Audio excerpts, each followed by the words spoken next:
오늘은 사순절 두 번째 주일입니다. 영과 진리로 하나님께 예배드리겠습니다. 하나님이여, 주는 나의 하나님이시라. 내가 간절히 주를 찾되 물이 없어 마르고 황폐한 땅에서 내 영혼이 주를 갈망하며 내 육체가 주를 앙모하나이다. 내가 주의 권능과 영광을 보기 위하여 이와 같이 성소에서 주를 바라보았나이다. 주의 인자하심이 생명보다 나음으로 내 입술이 주를 찬양할 것이라. 아멘. 자비로우신 주님, 아무런 공로 없는 죄인들이 오직 십자가 은혜만을 바라보며 예배의 자리로 모였습니다. 사순절 기간을 보내는 동안에 저희들의 영의 눈을 열어주셔서 죄인을 위해 고난을 받으신 예수님을 바라보게 하여 주옵소서. 예수님께서 지신 십자가를 나도 지게 하시고 예수님께서 걸어가신 고난의 발자취를 나도 따르게 하여 주옵소서. 그리하여 우리의 심령에 구원의 감격이 더욱 깊이 새겨지게 하여 주시옵소서. 성삼위 하나님께만 영광을 돌리는 거룩한 예배가 되기를 원하오며 우리 위에 고난받으신 예수님의 이름으로 기원하옵나이다. 아멘. 찬송가 524장 갈 길을 밝히 보이시니 함께 찬송하겠습니다. 524장입니다.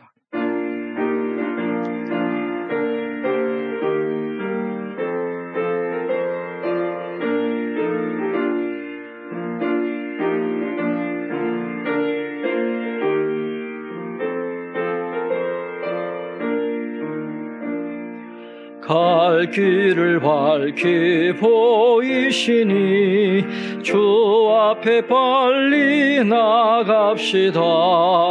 우리를 찾는 구주 예수 곧 오라 하시네. 죄악 벗은 우리 영혼은 기뻐 뛰며 주를 보겠네. 하늘에 계신 주 예수를 영원히 섬기리. 우리를 오라 하시는 말 기쁘게 듣고 순종하세. 구주를 믿기 지체 말고 속속히 나가세. 죄악 벗은 우리 영혼은 기뻐 뛰며 주를 보겠네. 하늘에 계신 주 예수를 영원히 섬기리.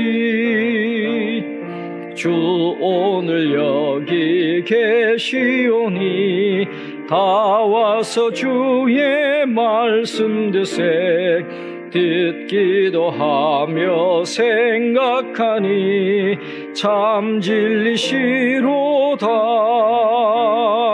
죄악 벗은 우리 영혼은 기뻐 뛰며 주를 보겠네. 하늘에 계신 주 예수를 영원히 섬기리. 사도신경으로 신앙 고백하겠습니다. 나는 전능하신 아버지 하나님 천지의 창조주를 믿습니다. 나는 그의 유일하신 아들 우리 주 예수 그리스도를 믿습니다. 그는 성령으로 잉태되어 동정녀 마리아에게서 나시고 본디오 빌라도에게 고난을 받아 십자가에 못 박혀 죽으시고 장사된 지 사흘 만에 죽은 자 가운데서 다시 살아나셨으며 하늘에 오르시어 전능하신 아버지 하나님 우편에 앉아 계시다가 거기로부터 살아있는 자와 죽은 자를 심판하러 오십니다. 나는 성령을 믿으며 거룩한 공교회와 성도의 교제와 죄를 용서받는 것과 몸의 부활과 영생을 믿습니다. 아멘. 오늘 우리에게 주시는 하나님 말씀은 신약 성경 누가복음 14장 15절부터 24절까지 말씀입니다. 누가복음 14장 15절부터 24절까지 말씀을 제가 봉독해 드리겠습니다. 함께 먹는 사람 중에 하나가 이 말을 듣고 이르되 무릇 하나님의 나라에서 떡을 먹는 자는 복되도다 하니 이르시되 어떤 사람이 큰 잔치를 베풀고 많은 사람을 청하였더니 잔치할 시각에 그 청하였던 자들에게 종을 보내어 이르되 오소서 모든 것이 준비되었나이다 하며 다 일치하게 사양하여 한 사람은 이르되 나는 밭을 샀음에 아무래도 나가 보아야 하겠으니 청컨대 나를 양해하도록 하라 하고 또 한 사람은 이르되 나는 소 5겨리를 샀음에 시험하러 가니 청컨대 나를 양해하도록 하라 하고 또 한 사람은 이르되 나는 장가 들었으니 그러므로 가지 못하겠노라 하는지라.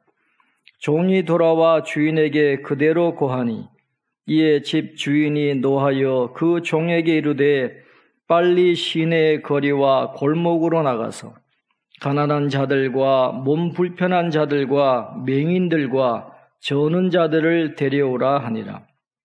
종이 이르되 주인이여 명하신 대로 하였으되 아직도 자리가 있나이다. 주인이 종에게 이르되 길과 산 울타리 가로 나가서 사람을 강건하여 데려다가 내 집을 채우라. 내가 너희에게 말하노니 전에 청하였던 그 사람들은 하나도 내 잔치를 맛보지 못하리라 하였다 하시니라. 아멘. 바리새인의 지도자가 자신의 집으로 예수님을 초대했습니다. 보통 중요한 손님은 오후에 초대해서 저녁 식사를 대접했기 때문에 아마 예수님께서도 저녁 식사에 초대를 받으신 것 같습니다. 그 저녁 식사에 초대를 받고 그들과 이야기를 나누는 장면이 누가복음 14장 1절부터 계속해서 나오고 있습니다. 오늘 본문 누가복음 14장 15절에는 식사를 하고 있던 한 사람이 예수님의 말씀을 듣고 이렇게 말하는 것으로 시작하고 있습니다. 하나님의 나라에서 떡을 먹는 자는 복되도다. 아마 바리새인의 지도자 집이었으니까 바리새인들이 많이 온 것 같아요. 아마 바리새인들이 많이 있었으니까 자기들은 의로운 자들이기 때문에 당연히 하나님의 나라에 들어갈 것으로 생각을 하고 하나님의 나라에서 있을 잔치에 참여하게 될 것을 자랑스럽게 이야기한 것이 아닌가 그렇게 생각을 하게 됩니다. 그 말을 들은 예수님은 또 하나의 비유를 통해서 이 어리석은 바리새인들 즉 유대 지도자들에게 교훈을 주십니다. 오늘 누가복음 14장 16절에 보면 이르시되 어떤 사람이 큰 잔치를 베풀고 많은 사람을 청하였더니 그렇게 말합니다. 어떤 사람이 큰 잔치를 베풀었다 그렇게 말합니다. 이 비유와 유사한 내용과 구조를 가지고 있는 마태복음 22장에 보면 이 큰 잔치를 배설한 사람이 임금으로 나오고 있습니다. 그리고 혼인잔치를 연 것으로 그렇게 되어 있습니다. 그러나 오늘 본문에는 그냥 큰 잔치인데 여기서 말하는 큰 잔치는 오찬이나 공식 연회를 뜻합니다. 그리고 여기에 잔치는 구원을 의미하는 것입니다. 하나님은 인간 영혼의 구원을 위해서 커다란 준비를 하고 계시는 것입니다. 이것이 바로 어떤 사람이 큰 잔치를 베풀고 많은 사람을 청하였다 하는 말씀의 의미이고 이것이 바로 우리에게 복음이 되는 것입니다. 많은 사람을 청하였더니 이 많은 사람이라고 하는 표현은 이 주인이 가능한 한 많은 사람을 초청하였다라는 것을 암시하는데, 하나님은 우리 모든 사람들이 구원받기를 원하신다라고 하는 그 표현이 오늘 본문에 나타나고 있습니다. 복음의 초청과 제안은 매우 넓고 관대한 것입니다. 복음으로의 초대는 제한이 없어요. 많은 사람들에게 주어지는 초청이다라고 하는 것을 오늘 본문은 말씀을 하고 있습니다. 이제 드디어 잔칫날이 되어서 손님들을 부르는 장면이 계속됩니다. 17절에 보면 잔치할 시각에 그 청하였던 자들에게 종을 보내어 이르되 오소서 모든 것이 준비되었나이다 하매, 그렇게 말씀을 하고 있습니다. 잔치할 시각에 그 청하였던 자들에게 종을 보내어 그랬습니다. 이 당시의 관례는 잔치가 있으면 처음으로 초대장을 먼저 보낸다 그래요. 몇 날 몇 시에 우리가 잔치를 할 예정입니다. 그렇게 먼저 초대장을 보내고, 이제 잔치가 준비가 되면 두 번째 다시 초대장을 보내어서 그 손님을 청하게 된다라고 그렇게 말씀을 하고 있습니다. 그래서 두 번째 초대장을 보내면서 잔치에 초청했을 때에 불가피한 사유가 아닌 한 그 잔치에 불참하는 것은 굉장히 큰 결례가 되는 것이고, 또 이 아랍 사회에서는 두 번째 초청을 거부하는 건 선전포고와 같은 그런 의미가 있을 정도로 이 잔치의 초대를 받고 거절하는 것은 매우 심각한 문제가 된다라는 것을 우리가 기억할 필요가 있습니다. 예수님이 들려주신 이 잔치 비유는 이 세상의 일상생활에서 발견되는 소재를 갖고 말씀을 하고 있지만은 이건 영적인 교훈을 주는 것이고 하나님의 나라에서 이를 말하고자 한 것임을 우리가 기억할 필요가 있습니다. 예수님은 큰 잔치의 초대에 핑계를 대면서 오지 않은 세 종류의 사람을 이야기하십니다. 이렇게 함으로 해서 하나님 나라로의 초대를 거부한 사람들이 얼마나 어리석은 사람들인가를 드러내고 있는 것입니다. 우리는 이 비유에서 복음이 전파되는 곳마다 끊임없이 부딪히게 되는 영접의 모습을 생생하게 볼 수 있습니다.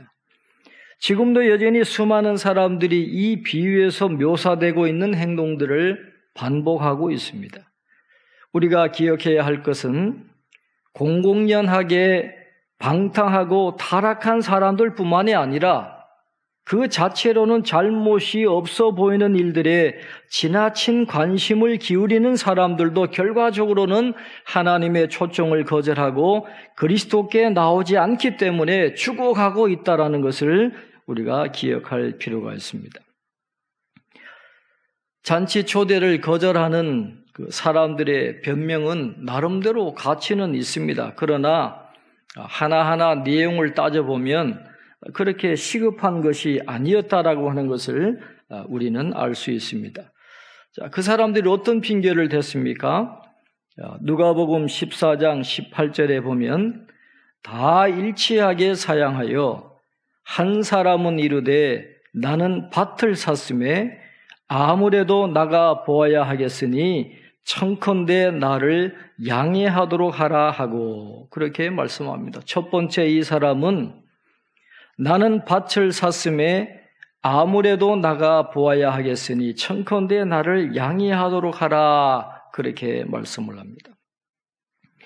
당시에 중요한 재산 목록 가운데 하나인 이 밭을 사고 그곳에 나가 보아야 한다는 이 말은 자신이 직접 밭을 사지 않고 대리인을 보내서 밭을 샀다는 그런 의미입니다. 아마 대리인을 보내서 밭을 살 정도라고 한다면 이 사람은 틀림없이 부자였던 것 같습니다. 부자인 그가 늘 다른 사람을 통해서 일을 처리할 수 있었다면 그 대리인은 부자가 믿을 만한 사람이었을 것입니다. 자신이 믿고 일을 맡긴 사람이 그 임무를 잘 수행했는가를 이제 가서 확인할 수는 있지만은 그러나 잔치 초대를 거절할 만큼 그렇게 시급한 일은 아니었다라고 하는 것이죠. 그렇다고 하면 나중에도 충분히 할 수 있는 일인데 그것 때문에 잔치에 갈 수 없다라는 건 핑계에 불과하다 하는 것을 우리가 알 수 있게 됩니다. 두 번째 사람이 이렇게 말합니다. 19절에 보면 또 한 사람은 이르되 나는 소 5겨리를 샀음에 시험하러 가니 청컨대 나를 양해하도록 하라. 그렇게 말했습니다. 소 5겨리를 샀음에 시험하러 간다라고 합니다. 두 번째 핑계 역시 농경 생활과 관련된 건데 5겨리는 5쌍, 그러니까 소 10마리를 뜻하는 것입니다. 이 정도의 소를 살 정도면 굉장히 큰 분홍이 아닌가 그렇게 추측을 할 수 있습니다. 왜냐하면 이 보통의 토지를 소유한 사람들은 한두 겨리의 소로 충분했기 때문인 것이죠. 그러니까 5겨리에 필요한 소를 10마리를 샀다라고 하는 것은 굉장한 분홍이었다 하는 것을 암시하고 있습니다.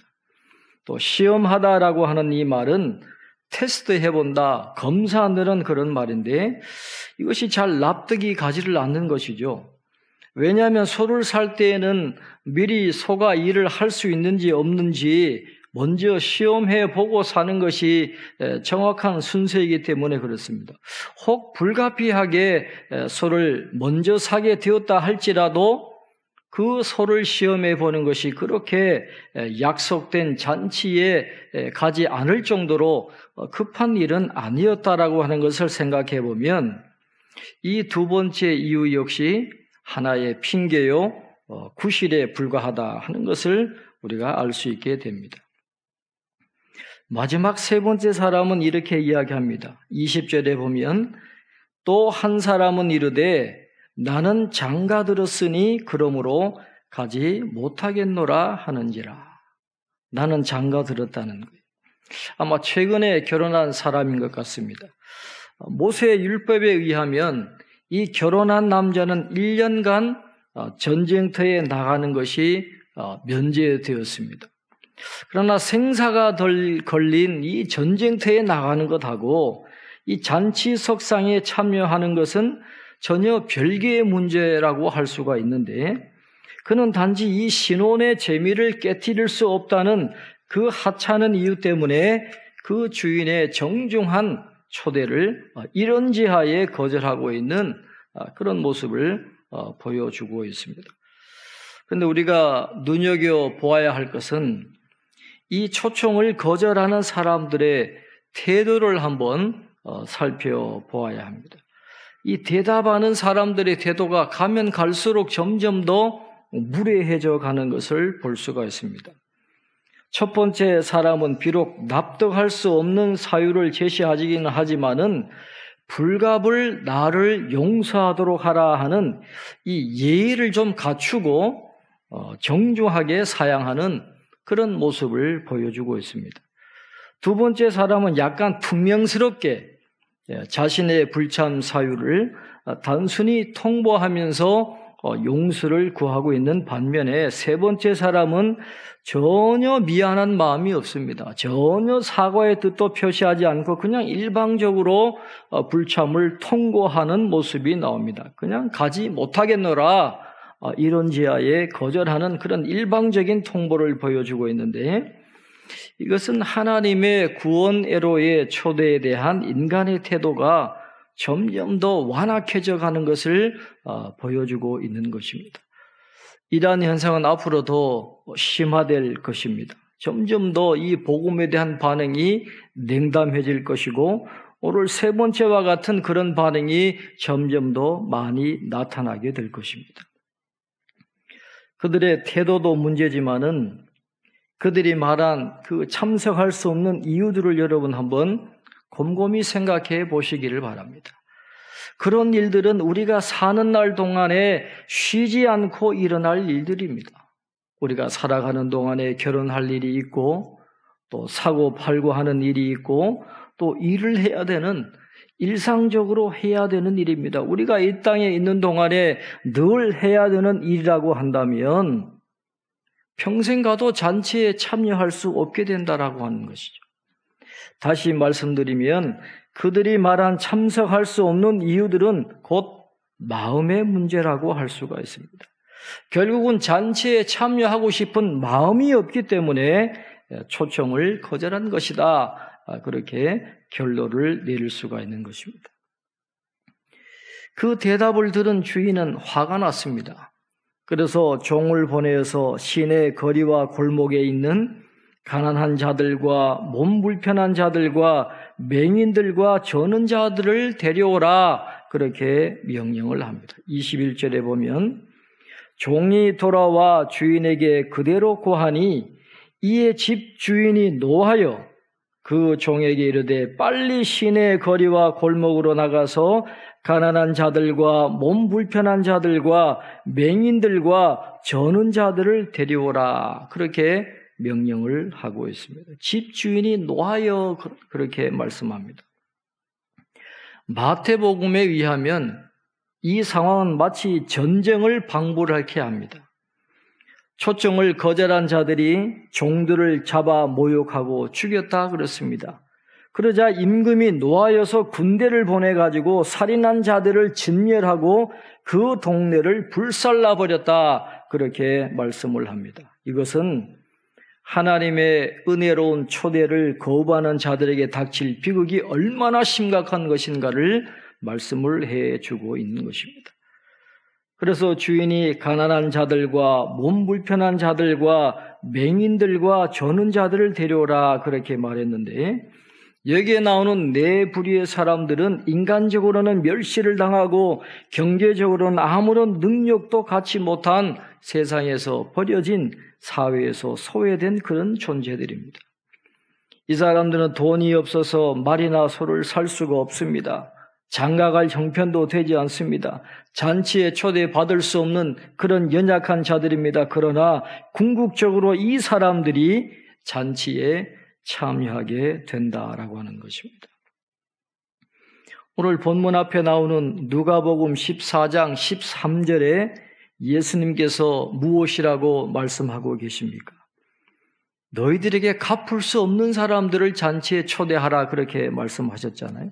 잔치를 베풀거든 차라리 가난한 자들과 몸 불편한 자들과 저는 자들과 맹인들을 청하라, 그렇게 하셨는데 그 말씀과 일맥상통하는 이야기입니다. 이런 의미에서 오늘 누가복음 14장 15절에서 24절에 나오는 큰 잔치 비유는 이 앞단락과 연속되는 이야기라고 할 수가 있습니다.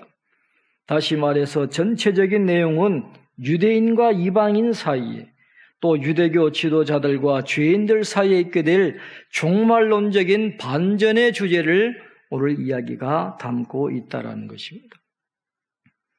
하나님의 나라에서 배설되는 잔치에 들어갈 사람들은 자칭 의인이라고 자부하는 바리새인들, 즉 유대 지도자들이 아니라 그들이 무시하는 가난한 자들과 몸 불편한 자들과 맹인들과 저는 자들이 잔치에 참여하게 될 것임을 예수님은 가르쳐 주고 계시는 것입니다.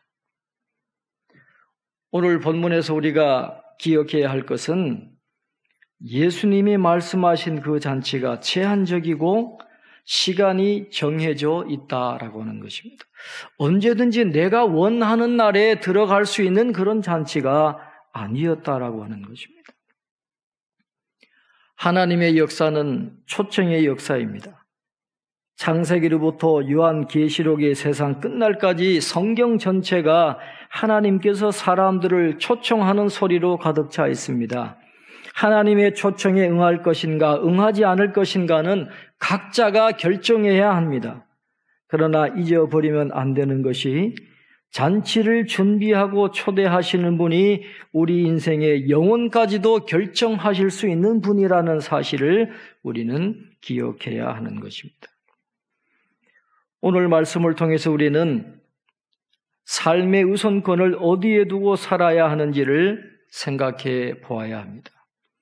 하나님의 초대를 거절하고 물질의 우선권을 두고 자기 자신을 물질과 동일시할 때에 자신이 밭이나 갈고 소나 모는 존재로 전락하고 만다는 것을 알아야 합니다. 주인의 잔치를 거절하고 오지 아니한 사람들은 그럴 만한 가치가 없는 것과 가장 존귀한 것을 바꾸어버린 어리석은 사람들입니다. 천국의 영광을 잊어버리고 물질과 인간으로 그 영광을 대체시켜 버렸던 것입니다. 하나님의 것에 궁극적인 관심을 두지 않았던 사람들입니다. 그러나 하나님의 초대에 삶의 우선권을 두면 우리가 생각할 수도 없는 영원한 복을 하나님과 함께 누리게 될 것입니다. 가난하고 병들고 불구인 자들이 감사한 마음으로 초대에 응하는 것처럼 언제나 우리도 마음이 가난하고 겸손한 자가 될 때에 천국을 차지하게 될 것이고 위로를 얻게 될 것임을 우리는 기억해야 하는 것입니다. 코로나19 사태로 인해서 이때껏 경험해보지 못했던 것을 경험하고 있는 지금 우리는 이러한 일들을 통해서 인간에게 정말 중요한 것이 무엇인가? 어려운 상황 속에서 내 삶의 궁극적인 가치가 무엇인가 하는 그런 질문을 던져 보아야 할 것입니다. 위기 상황에서 의료인, 사업가, 정치인, 종교인이나 이 대중 가운데 누군가는 이기적이고 탐욕적이고 야만적인 모습을 드러냅니다. 그러나 또 누군가는 이타적이며 희생적인 그리고 도덕적인 자세를 잃지 않고 있음을 보게 되는 것입니다. 이러한 차이를 만드는 것이 과연 무엇이겠습니까? 도덕경제학이라는 책을 쓴 셰뮤얼 볼수가 이렇게 이야기를 하고 있습니다. 흔히 인간을 경제학에서는 호모 에코노미쿠스라고 표현을 합니다. 합리적 인간이라고 한다면 이득을 최대화하는 선택을 한다고 생각하기 때문입니다. 그러나 그렇지만은 않다라고 이분은 이야기합니다. 많은 사람이 이득이나 보상보다는 거룩한 가치를 추구하고 이를 위해서 기꺼이 손해를 무릅쓴다라고 그렇게 이야기를 하고 있습니다. 코로나 바이러스가 덮인 대구로 수많은 의사와 간호사들이 쫓아갑니다. 구급차 기사와 소방대원들이 달려가는 이유가 무엇일까요? 이득이나 보상 때문이 아닙니다. 거룩한 가치를 추구하기 때문에 손해를 보면서도 그것으로 달려가는 그런 모습을 보여주고 있는 것입니다. 인간의 삶에는 가시적 실제 이상으로 불가시적인 실제가 중요하다라는 것을 우리는 알아야 할 것입니다. 보이는 것은 보이지 않는 것으로 말미암는 것임을 우리가 기억하면서 건강한 신앙과 신학, 균형 잡힌 실천과 수행을 통해서 하나님의 나라가 가정과 교회와 사회 속에 이루어지도록 새롭게 방향을 설정을 하고 이를 위해서 우리 모두가 우리의 육체적인 손만 씻지 말고 우리 마음의 손을 씻고 영혼의 손을 깨끗하게 씻어서 이 나라에 건강과 구원을 가져다 주는 하나님의 백성들이 될 수 있는 저와 여러분이 되시기를 주님의 이름으로 축원합니다. 기도하겠습니다.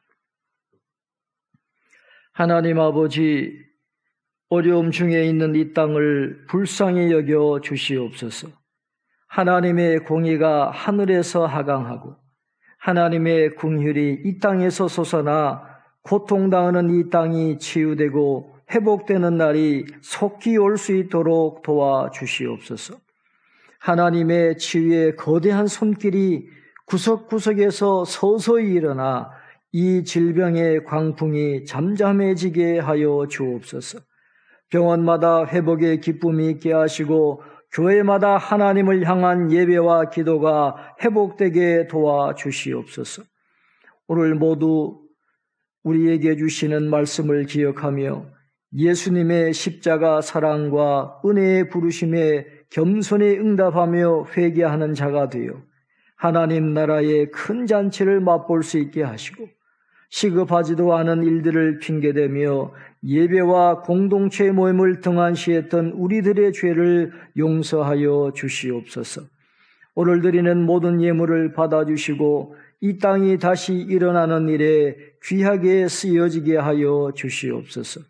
이번 한 주간도 모든 성도들 가정과 일터 위에 충만한 은혜를 베풀어 주시기를 원하옵고 예수님의 이름으로 기도하옵나이다. 아멘. 찬송가 539장 너 예수께 조용히 나가 함께 찬송하겠습니다.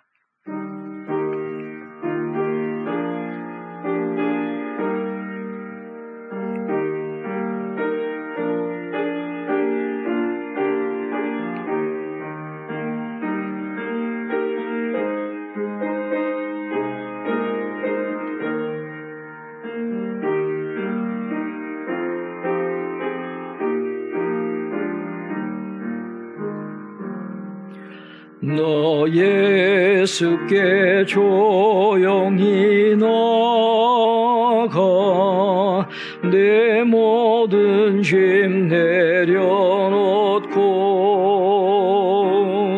주 십자가 사랑을 믿어 죄사함을 너 받으라. 주 예수께 조용히 나가 내 마음을 쏟아놓으라. 늘은 미리 보시는 주님 그 은혜를 베푸시리. 주 예수의 은혜를 입어 내 슬픔이 없어지리. 내 이웃을 늘 사랑하여 너 받은 것 가져주라. 주 예수께 조용히 나가 내 마음을 쏟아놓으라. 늘은 미리 보시는 주님 그 은혜를 베푸시리. 주 예수를 친구로 삼아 늘 내 옆에 모시어라. 그 영원한 생명샘 물에 내 마른 목 죽이어라. 주 예수께 조용히 나가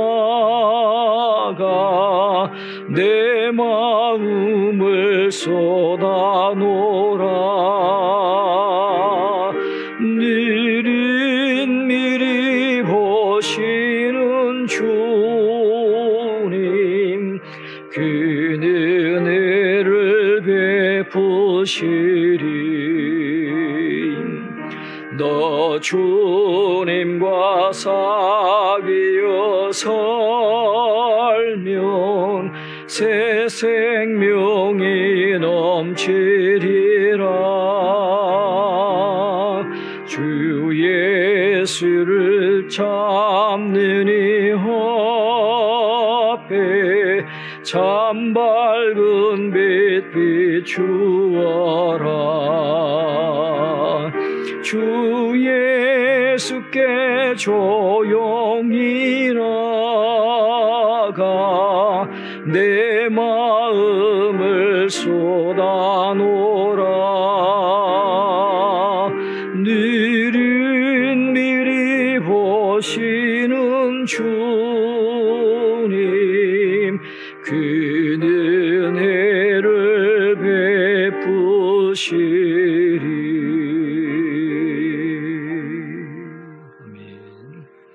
축도함으로 예배를 마치겠습니다.